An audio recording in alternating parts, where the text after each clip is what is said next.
नमस्कार. शब्दसंवादच्या या व्हिडिओमध्ये तुमचं खूप खूप स्वागत आहे. यापूर्वीचा व्हिडिओ जर तुम्ही बघितला असेल तर त्यात मी तुम्हाला सांगितलं होतं की मी आणि माझा नवरा एका ट्रिपवर गेलो होतो. तर त्या ट्रिपवर काय घडलं हे मी आज तुम्हाला सांगणार आहे. तर कुठलाही वेळ न घालवता मी सरळ तुम्हाला ती गोष्टच सांगते. तर आम्ही अचानकच एके दिवशी उटीला जायचा प्लॅन केला. अक्षरशः आदल्या दिवशी आम्ही आमच्या फ्लाईट तिकीट्स काढल्या. थोड्या महाग पडल्या खरं, पण आम्हाला त्या ट्रिपची इतकी गरज होती ना की आम्ही मागे पुढे न बघता सरळ त्या तिकीट्स काढल्या. तर कोइंबतूरला जायची आमची फ्लाईट पुण्यावरून पहाटे 4 वाजता होती. आणि अशा फ्लाईट्स जेव्हा असतात तेव्हा झोपेचं स्केड्यूल पूर्णपणे बिघडतं. धड आपण झोपूही शकत नाही किंवा दुसरं काही करूही शकत नाही. फक्त फ्लाईटची वाट बघण्याशिवाय आपल्याकडे काहीच गत्यंतर नसतं. आणि तसंच काहीसं आमच्यासोबत सुद्धा झालं. आम्ही पहाटे 4 वाजता फ्लाईटमध्ये बसलो. आमच्या बाजूच्या सीट्समध्ये सुद्धा एक कपल होतं आणि फ्लाईट अगदी वेळेवर होती, त्यामुळे ती 4 वाजताच टेक ऑफ झाली. म्हणजेच फ्लाईट आकाशात उडू लागली. आणि मला बरीच वर्ष सायनसचा त्रास आहे, त्यामुळे समजा फ्लाईटमध्ये किंवा कुठेही चढण जर असेल तर माझ्या कानाला दडे बसतात. ते सगळ्यांच्याच कानाला बसतात, पण मला खूप जास्त दुखतं. म्हणजे माझे कान खूप दुखू लागतात.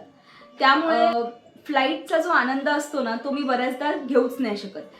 कारण सतत ते टेन्शन असतं की आता दडे बसतील, मग दुखायला लागेल, मग पूर्ण ट्रिप स्पॉईल होईल वगैरे वगैरे. तर मग मी गपचूप झोपायचाच प्रयत्न करते. पण फ्लाईट होती 1.5 तासाची. आता त्या 1.5 तासात काय झोप लागणार, पण तरीही मी प्रयत्न करत होते आणि झोप काही येईना. पण ना आमच्या शेजारी जे कपल होतं ते खूप निवांत झोपले होते. विमान जेव्हा आकाशात उडलं त्याच्या 5-10 मिनिटांनंतरच ते कपल खूप गाढ झोपू गेलं. मला त्यांचा खूप हेवा वाटला की वाव, ते किती छान झोपलेत आणि इथे मी खूप स्ट्रगल करते, मला झोप लागतच नाहीये वगैरे वगैरे.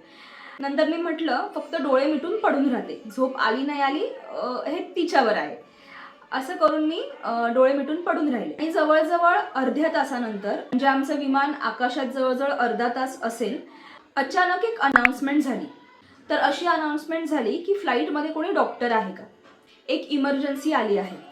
मी डोळे उघडले आणि इकडे तिकडे बघू लागलो आम्ही सगळेच जण. आणि बघते तर काय, आमच्या शेजारचं जे कपल होतं, जे मी तुम्हाला म्हटलं की खूप शांतपणे झोपलेत वगैरे, तेच डॉक्टर निघाले. ते दोघेही उठून त्या इमर्जन्सी सिच्युएशनला हँडल करायला गेले. आणि बऱ्याच वेळ त्यांचा प्रयत्न सुरू होता.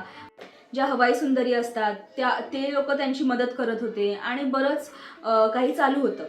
आता ही जी परिस्थिती ओढावलेली ना ती खूप भीतीदायक होती. म्हणजे नक्की त्या माणसाला काय झालंय, किंवा विमानात जर अशी परिस्थिती उद्भवली आणि समजा कोणी डॉक्टर नसेलच तर काय, असे अनेक प्रश्न माझ्या तरी डोक्यात घोळू लागले होते. आणि जवळजवळ 15 मिनिटं ते दोन्ही डॉक्टर त्या सिच्युएशनमध्ये होती आणि आम्हाला काही कळायला मार्ग नव्हता की नक्की काय झालंय. आम्ही सगळेच पॅसेंजर बसून वाट बघत होतो की आणि प्रार्थना देखील करत होतो की त्या माणसाला बरं वाटावं. तर 15-20 मिनिटानंतर ते डॉक्टर परत आपल्या जागेवर येऊन बसले आणि तेव्हा आम्ही त्यांना विचारलं की नक्की झालं काय होतं. तर तेव्हा त्यांनी सांगितलं की त्या माणसाला म्हणजे अगदी ते सिनियर सिटीजन होते, त्यांना हृदयविकाराचा झटका येऊन गेला होता. आम्ही अगदी थक्कच झालो. समजा ही 2 डॉक्टर विमानात नसती तर सिच्युएशन हाताबाहेर जाणारच होती, हे त्या डॉक्टरांनीच आम्हाला सांगितलं. आणि नंतर जेव्हा सगळं शांत झालं आणि तेव्हा मला या गोष्टीची जाणीव झाली की ते दोघं का झोपले होते. कारण डॉक्टर्सचं आयुष्यच तसं असतं ना, कारण झोपेची वेळच ठरलेली नसते त्यांची. अगदीच कुठेतरी 1 तास 2 तास मिळाले तर झोपायचं, किंवा झोप मिळते ना मिळते हे काहीच माहीत नसतं. आणि इथे बघा ना, मे बी ते वेकेशनसाठी आले असतील, आमच्यासारखेच ट्रिपसाठी आले असतील किंवा कुठेही ट्रॅव्हल करत असतील, पण ह्या ट्रॅव्हलिंगमध्ये सुद्धा त्यांना एखाद्या पेशंटला ट्रीट करावं लागलं. आणि त्यावरून समजतं की डॉक्टरांचं आयुष्य किती कठीण असतं.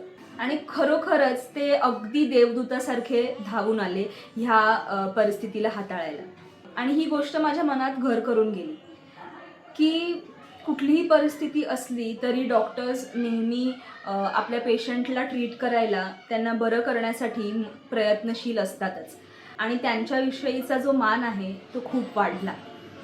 आणि मी ट्रिपवरच ठरवलं होतं की शब्दसंवादच्या आपल्या परिवाराला ही गोष्ट नक्कीच सांगायची. आशा करते की तुम्हाला ही गोष्ट आवडली असेल आणि आवडली असेल तर व्हिडिओला लाईक करा आणि एक गोष्ट नक्की करा. हा व्हिडिओ बघून झाल्यावर तुमच्या फॅमिलीमध्ये किंवा तुमच्या फ्रेंड सर्कलमध्ये कोणी डॉक्टर असेल तर त्यांना हा व्हिडिओ नक्की पाठवा. हा व्हिडिओ त्यांना पाठवून फक्त एक छोटंसं थँक्यू जरी म्हटलात ना तरीही त्यांना खूप छान वाटेल. ते कधीही अपेक्षा करत नसतीलच ही माझी खात्री आहे, पण आपण आपलं कर्तव्य केलं पाहिजे जसं ते त्यांचं कर्तव्य करत असतात. आणि हो, तुम्ही ह्या चॅनलवर जर नवीन असाल तर चॅनलला सबस्क्राईब करायलाही विसरू नका. चला भेटूया पुढच्या व्हिडिओमध्ये अजून एका नवीन विषयासोबत. हा व्हिडिओ पूर्ण बघितल्याबद्दल तुमचे खूप खूप धन्यवाद.